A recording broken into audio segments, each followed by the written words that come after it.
So, starting off then, I think prior to looking at how multi-agency work operates in school, I think it's very important to define what multi-agency work actually is. DFES there in 2003, as it was, recommends that multi-agency work is a fundamental element of practice, ensuring that families gain access to the range of support they require. And before we look at the rationale behind multi-agency work, it's important to kind of look at what other researchers have used to define multi-agency work. So there, for example, Lloyd et al. Have said that multi-agency work is more than one agency working with a young person, with a family, or on a project. More than that, it can be concurrent, sometimes as a result of joint planning, or it might be sequential.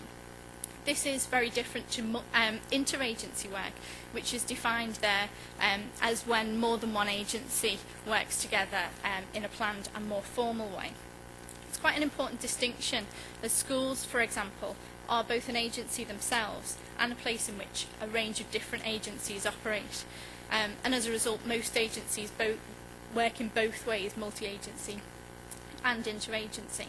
However, for the purposes of this presentation in particular, predominantly the multi-agency work will be considered. To further understand how multi-agency working is intended to function, the rationale behind the approach will first be considered, and then I'll look at the successes and hindrances of multi-agency working in practice. So moving on there, we've got the Every Child Matters DFES document, which states that multi-agency working puts children at the heart of policies and organising services around the family and the children's needs. But it says in order to do that, that radical reform is needed to break down the organisational boundaries between each of those agencies. This is fairly significant in terms of multi-agency work, as the boundaries between the agencies are often crossed and explored to ensure that that effective service can be provided. And Payne there goes on to say that the case for treating social problems in a holistic fashion is overwhelming. He says that people know that crime and poverty, low achievement at school, bad housing and so on are all connected. So this is to say that multi-agency work is a very holistic method of working with a range of issues and with a range of agencies dealing with individual issues independently and across the board as well. So with this crossing of organisational boundaries, multi-agency work allows for a range of differing professional perspectives presented to a particular situation.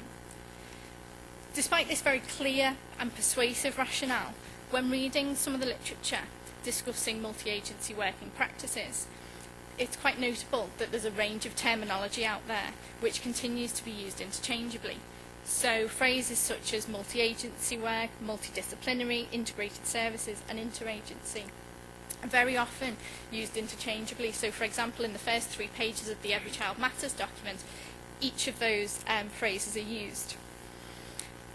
Despite this range of terminology, they all point to a very similar outcome. And Sohn highlights that first of all, this variety of words suggests that there's a range of issues when working in a multi-agency way, because the language needs to be shared across those agencies. If those agencies are working alongside each other, it's essential that they can communicate effectively and share that same language. So for example, multidisciplinary work can cause a bit of a difference of interpretation, in that the interventions are being acted upon the family rather than their inclusion in the process. So to ensure this is not the case, TET, for example, suggests that the family should, in multi-agency work, be considered as an agency itself within that whole framework. I find that quite problematic because although working with the agencies, the family itself dictates which agencies are involved and to what extent. So although it may be beneficial to work closely alongside the agencies, the family, I believe, needs to remain the focus of that multi-agency work rather than an agency within it. It's notable that within the range of policies and government documents around multi-agency work, the delivery and organisation of multi-agency work isn't discussed in any detail. So this delivery and organisation must therefore be constructed by the agencies themselves. Social interactions and interpretations of the multi-agency idea are then utilised within this process based on the context, and that's what Stephen Ball says there, which highlights that multi-agency work may be interpreted and organised in a range of ways dependent on the context used, which leads to quite a lot of caution being applied when looking at the range of case studies and literature around multi-agency work, because all of that multi-agency work is tailored to its particular context, which will then inform the successes and hindrances it experiences. So moving on then to those assisting and hindering factors within multi-agency work. In the majority of literature, there's quite a mixed response to multi-agency work. Most of the research highlights that it does have a positive effect on practice, but there are significant challenges concerning the tensions around the agencies and the changing professional roles of the people involved. So, for example, Carlo Raffo there, et al., talk about the assisting factors, including things like clear management of the programme, non-hierarchical management structures, all based on mutual respect, which is also supported by Hatcher and LeBlond, whose research demonstrates that unequal power relations can undermine that true multi-agency working. In order, though, to have that non-hierarchical management structure and that mutual respect, it's quite challenging and problematic, because it brings into question whose responsibility, who takes ultimate responsibility for the implementation of the interventions or for the solving of any problems. A further assisting factor, which is significant, is trust between the agencies involved. Trust is necessary to ensure that the agencies have confidence in each other to communicate and also deal with the issues at hand. But trust is also developed through the multi-agency working itself. The hindrances documented in the research are numerous, to say the least, kind of starting with things like staffing and time commitments to things like confidentiality issues. However, some of the main hindering factors are things like the tensions between agencies and their approaches to situations. So, for example, Milbourne et al. Found that the pressures to perform under the qualitative measurements imposed on each of the different agencies limited that multi-agency boundary crossing, because agencies were marked against their own individual outcomes, their own individual measures of success. And that's quite key in terms of multi-agency working, as each of those agencies then are still bound by their own targets, they're bound by their own league tables, and it ensures that although those agencies are all working with one particular family, their expected outcomes are dependent on how each of those agencies are measured and assessed, which can lead to significant sources of tension when multi-agency working, because there can be conflicts in terms of the anticipated outcomes from each of those agencies. Another significant hindrance in the literature is the expectation of professionals to deal with those complex relationships and demands that multi-agency working requires. This is to say that dealing with such complex relationships when multi-agency working requires the professional to consider not only their own practices, but the demands of their professional values and their professional beliefs, and also consider the family with whom they're dealing. Such questions can lead to a bit of a shift in terms of the professional identity of those people working in those multi-agency teams. And as this can kind of strengthen their practice, it can also develop or strengthen the competitive approaches between agencies, and perhaps entrench professionals further within their own boundaries in their own agency. And one of the kind of solutions that the literature offers to this is that joint training for all multi-agency professionals could try and overcome some of these boundaries and support the development of that learning within the multi-agency work. Very recently, there have been some significant developments in terms of multi-agency work. In March 2013, the Working Together to Safeguard Children document was published, which really just highlighted some of the key messages from the other literature. So, for example, it talks about children are best protected when individuals are, or when professionals are clear about what is required of them individually and how they work together. And it also reiterated that no single professional can have that full picture of a child's needs. It needs that information sharing in order to take prompt action. And following that document, there was a decision in April 2013 not to implement joint inspections, but instead Ofsted suggested that they piloted separate but aligned inspections with all those different inspectorates. Quite pertinently, last Friday, Ofsted published the results of this pilot and the consultation on these integrated inspections. And some of the inspectorates found that it created competing demands on their time and also on their focus. They found it quite challenging to deliver due to the number of separate inspections occurring at the same time with this separate but aligned model. So instead, what they proposed last Friday was that 6 targeted inspections will be completed in a local area before March 2016. Those integrated inspections aim to assess the contribution of the local agencies within the same area at the same time, rather than those separate but aligned inspections.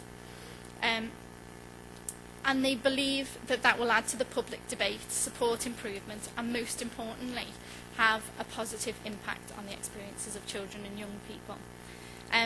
They aim to use their resources more effectively than in their pilot, so that the inspection activity is joint between the inspectorates rather than that separate but aligned idea. And it aims to gain a detailed view of the services, highlighting both elements of poor and good practice for others to learn from. So the inspectorate said that they'll be working with stakeholders this summer to discuss how that will look, and will carry out those, or will launch that programme of joint inspections in the autumn of this year, and certainly complete them before March 2016. Which I think is an interesting step forward, and I'd be interested to see kind of their the results of their inspections and how they actually complete those.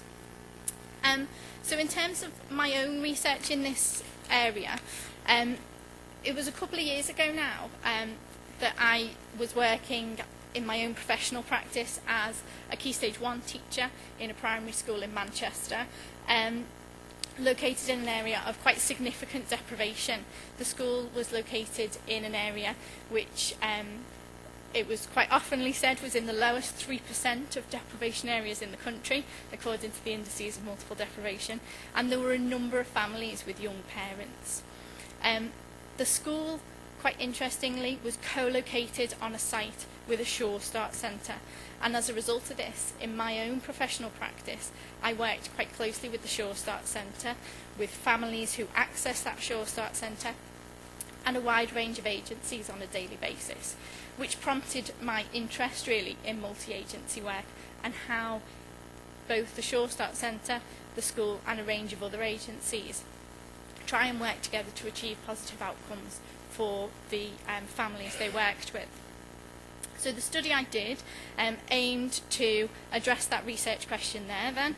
How does the Sure Start Centre and a school coordinate their practice with other agencies to benefit families, particularly those families with teenage parents, and I'll come back to that later on why I chose to focus on that particular group.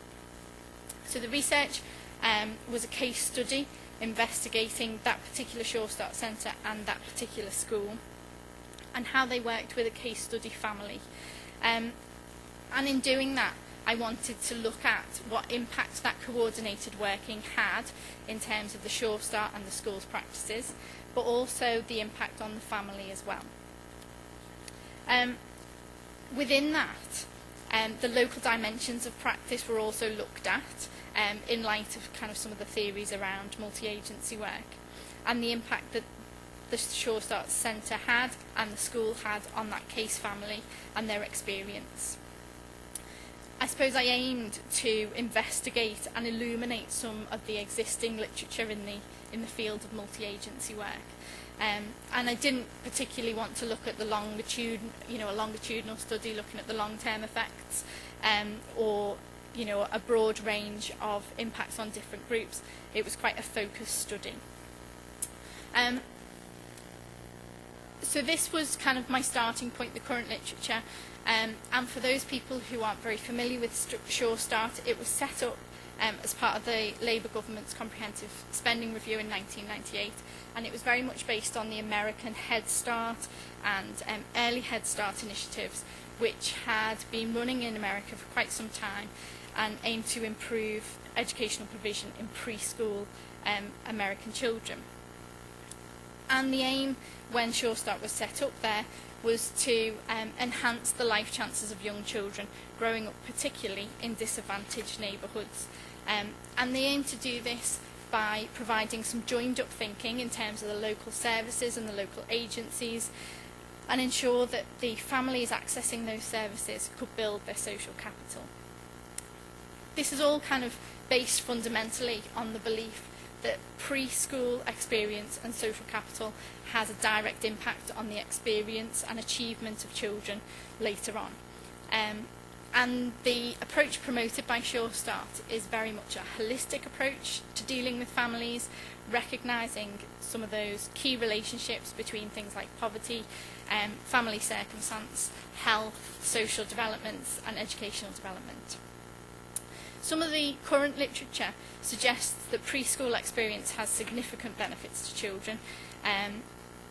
So, for example, Silver's work looked at children who had that preschool experience, and the majority of participants benefited greatly, not only academically but also socially as well. But there's also been quite a bit of research looking at who accesses services such as Sure Start, and there are quite significant disparities between those types of families accessing those kinds of services. So, for example, there at the bottom, it talks about Sure Start having quite beneficial effects on non-teenage mothers, but actually some of the research has shown that those teenage mothers who try and access Sure Start centres find the service quite stressful and intrusive, and it means then that Sure Start centres are very much dependent on the local services and the needs of the local area.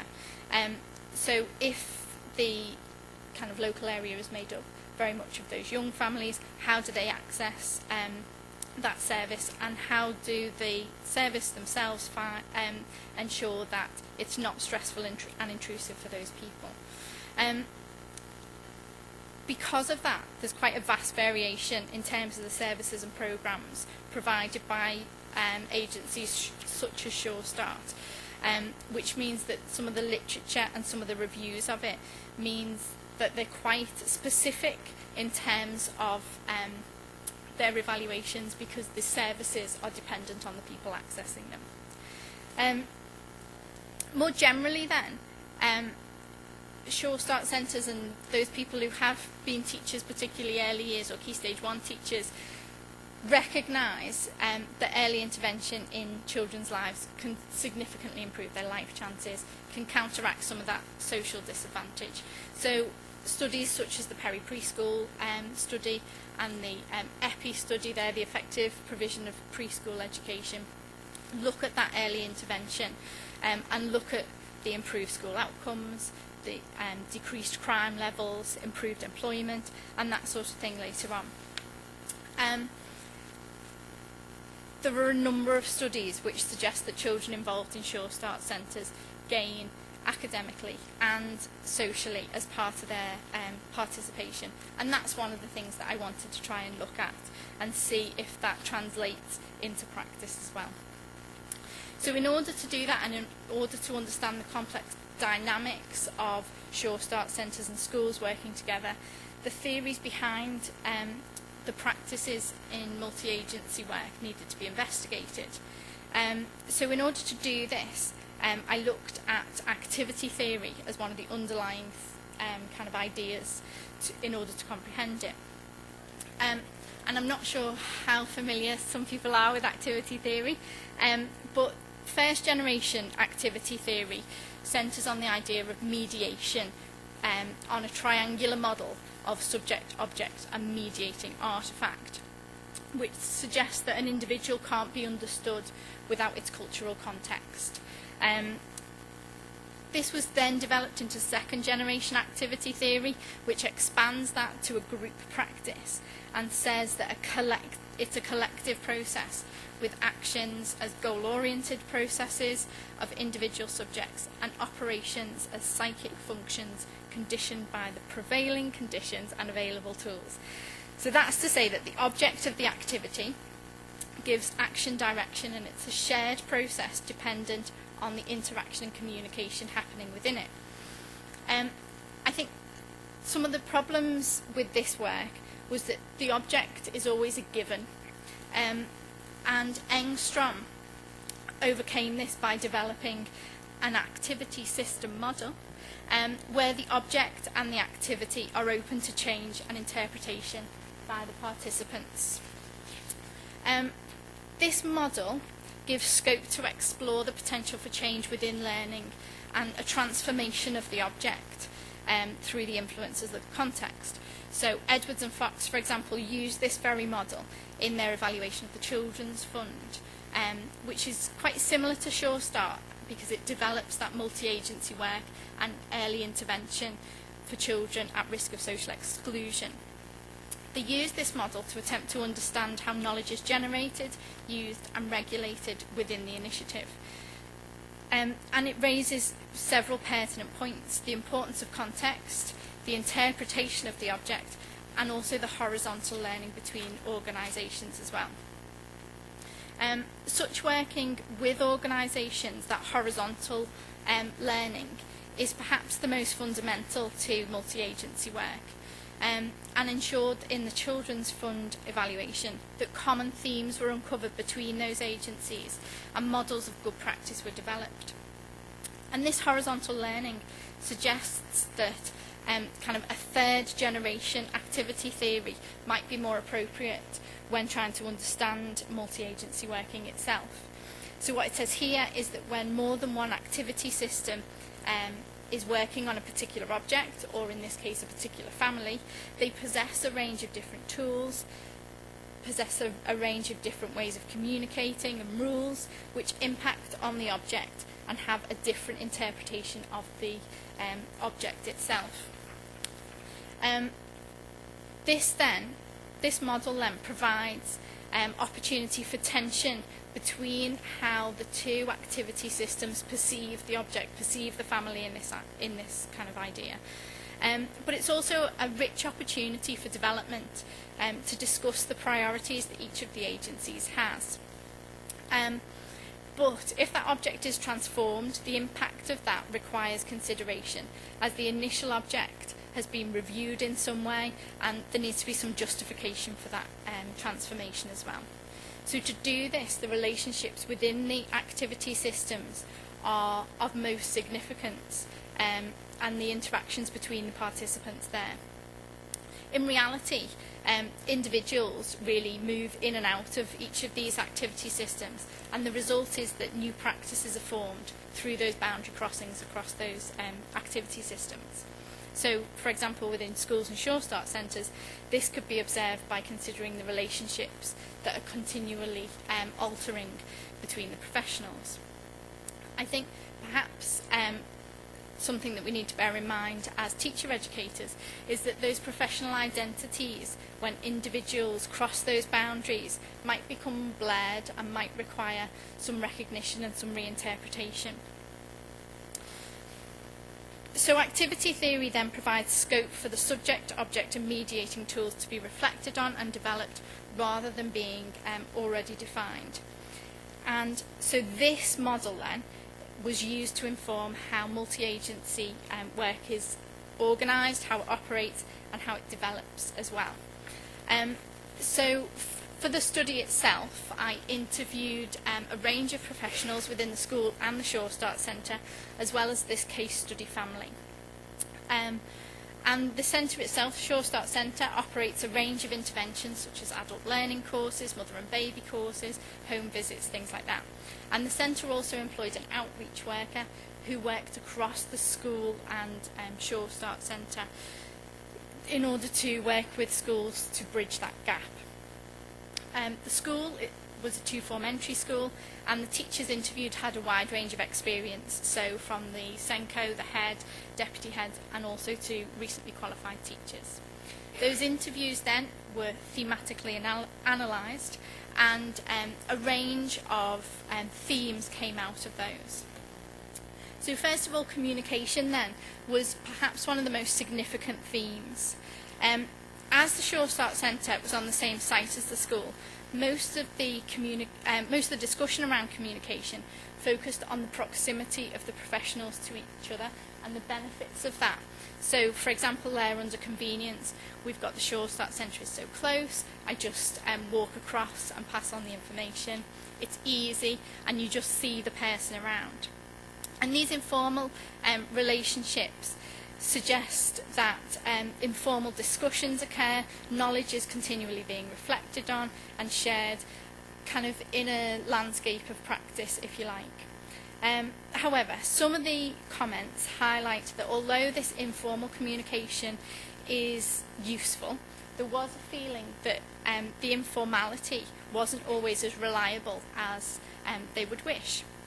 So, for example, there talks about not being as quick and efficient as it should be, professionals being pulled to and fro, and perhaps having a debriefing session every day because there's so much information being passed around. This highlights that although the informal style of communication between the professionals is convenient and it supports the daily practice, it can be quite problematic in terms of access and accountability. So when those two activity systems come together, a more formal communication may be required, as the informal practices might be quite distinct from each other. And as a result, there may be tensions between where those systems come together.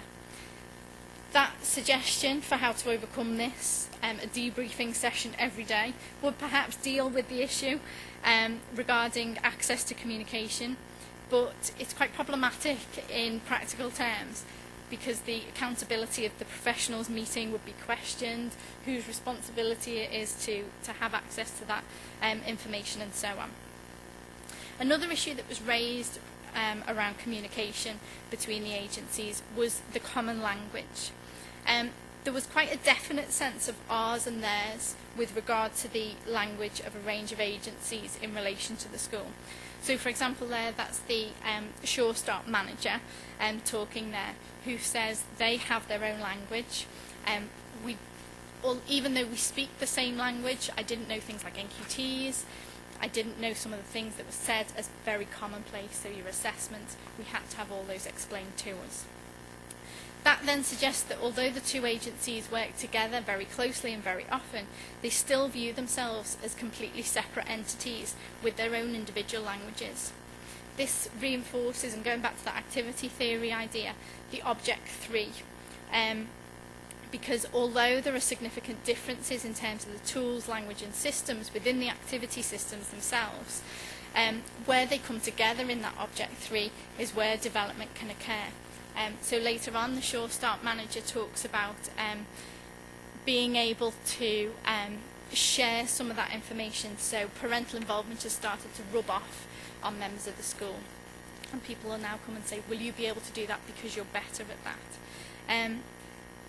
This suggests then that they're kind of, in that Object 3, there's potential for further collaborative work. And it signifies that the strengths of each individual agency is really being utilised in order to provide the most effective service for the children. Communicating different outcomes as well was also an area of tension between the agencies. That first one there is a reception teacher who talks about the lack of phonics skills that the children have if they haven't been to the school nursery and instead went to the Sure Start provision. She talks there about they need to be doing it, it's a legal requirement, and so they're working together, not in a threatening type way, it's working together. And again there at the bottom we've got the reception teacher, who's also the Senko, talking about the children who come in at a different level, a lower level, because she thinks it's more the case at the Sure Start Centre that it's education in the schools and care at the Sure Start Centre. So although the agencies are involved in developing their practices, each of the agencies, the Sure Start Centre and the school, have very different agendas and very different outcomes. So clearly the teacher's outcome there is academic, where the children are assessed according to their academic development, whereas she perceives the Sure Start Centre to be much more care focused. And relating that back to activity theory, that third generation activity theory depends on the two activity systems having the very same outcome, and if they have different outcomes when they work together, there'll be an issue regarding how that outcome is transformed in order to balance both of the focuses. It's notable, I think, that the teacher states that the Sure Start Centre, they say, need to be doing it, and that it's a legal requirement. She's almost trying to strengthen her own argument that her outcomes are the most important. But she does defend her actions, stating it's not a threatening type thing. But the Sure Start Centre might kind of perceive it to be a threat to their own outcomes, which they also value highly.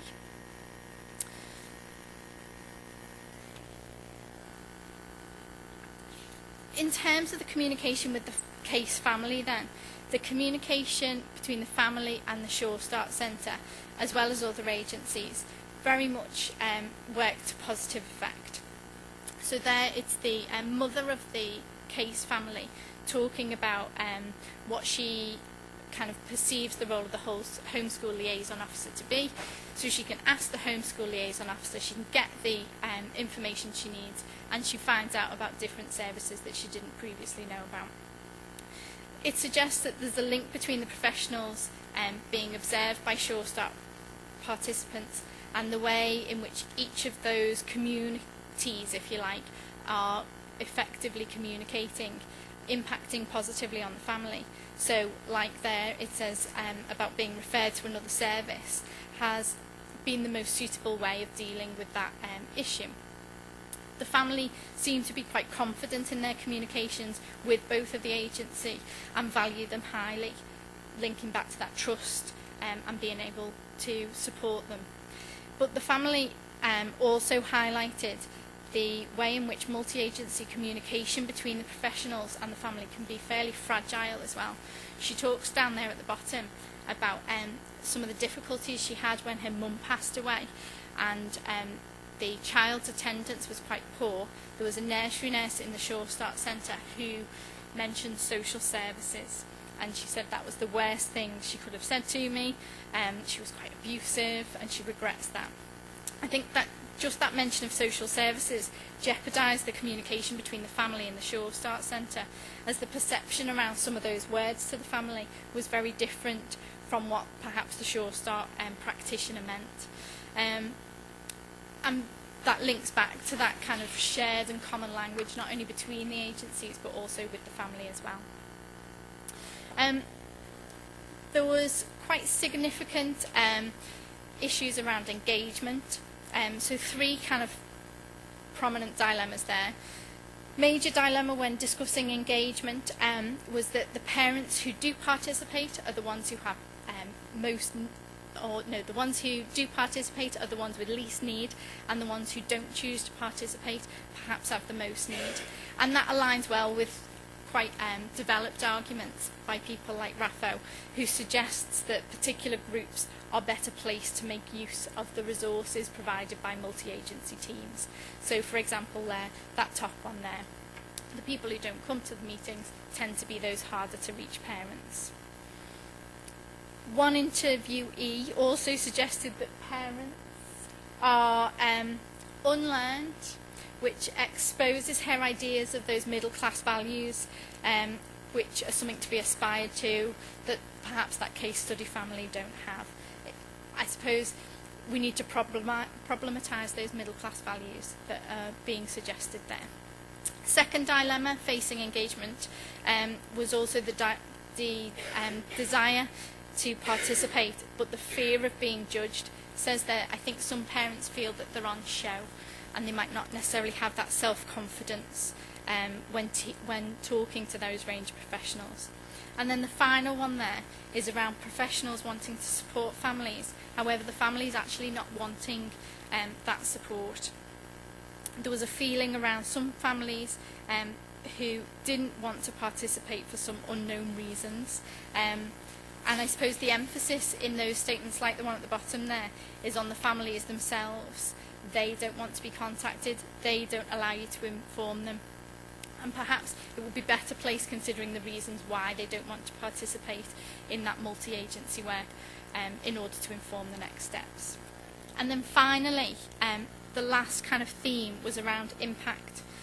And several of the interviewees discussed that while the impact of Sure Start centres, schools and multi-agency working on the case family was positive, the families whose children don't attend the school, which is on the same site, and don't participate in the Sure Start centre, that leads to a lack of engagement with a larger group in terms of the community. So there, some of the interviews saw that the proximity between the school and the Sure Start centre was definitely to the families' advantages of the schools, of the families who were working there or operating within the school. But there was a definite sense that parents and families who came from other schools, who came from outside, weren't ours. In that sense, they couldn't come from other schools and participate in this multi-agency work. So I suppose in a sense there, you're not quite getting that multi-agency work across a whole community when you've got those co-located sites. And then just a couple of extracts from some work that I've been doing quite recently. I'm just at the moment finishing off my narrative portraits, and even though my kind of research is a little bit more broad now, some of the multi-agency issues are still coming up. So I quite like this one from quite a local head teacher who talks about the changing role that she has in terms of multi-agency work there. She says that she feels like she's the chief of the community and everyone brings their problems to you. You're meant to solve it all. She came into the profession solely as an educator, but as times change, she's had to shift her mindset because the way of working is very different because of that multi-agency work. I quite like that idea of being a chief of community, and it links back to who takes responsibility, and very often it is those head teachers who take that responsibility for the multi-agency work. And then again, quite pertinently for ITE, we've got a recently qualified teacher here who talks about being in a multi-agency meeting. She talks about all the agencies that are there, the attendance officer, the GP, learning mentor, CAMS, had this big meeting with the parents, and she said she just wasn't prepared for the amount of responsibility. She said, you just don't get trained for anything like this at uni. She wasn't one of our graduates, but she felt like she was just being thrown in at the deep end, really. And I suppose this questions how we prepare students for that changing role that they adopt when they become a teacher. I'd like to think kind of my research and my case study underlines the challenges faced in terms of multi-agency working and the complex nature of crossing boundaries between a range of agencies. And in order for multi-agency work to continue developing, the knowledge of those other agencies requires that constant updating and transformation. And I think to achieve this successfully, we need to look at how we prepare those trainees for their work in this brave new world, if you like, of a hybrid professional who has the knowledge, experience, not only to teach, but also to perform in a slightly different role in those multi-agency meetings. So I think, just to finish off, I think our challenge in ITE is about how we prepare those trainees for multi-agency work and to be that hybrid professional. I can only actually find one study from the University of West England who's looked at this in terms of their PGC students, and they say that there are a range of additional skills that trainees need. It says not only trainees but also mentors lack awareness of how to train students for this role. And they talk about the lack of accessible, concise information, and suggest kind of interdepartmental discussions and training. What they did was they put together some online resources, quite basic online resources around information about multi-agency work. But I would suggest that for us in ITE, it's more about providing those trainees with not only an understanding of what multi-agency work is, but also experience of it, and being able to support the NQTs through the challenges of multi-agency work when they get into the role. Thank you.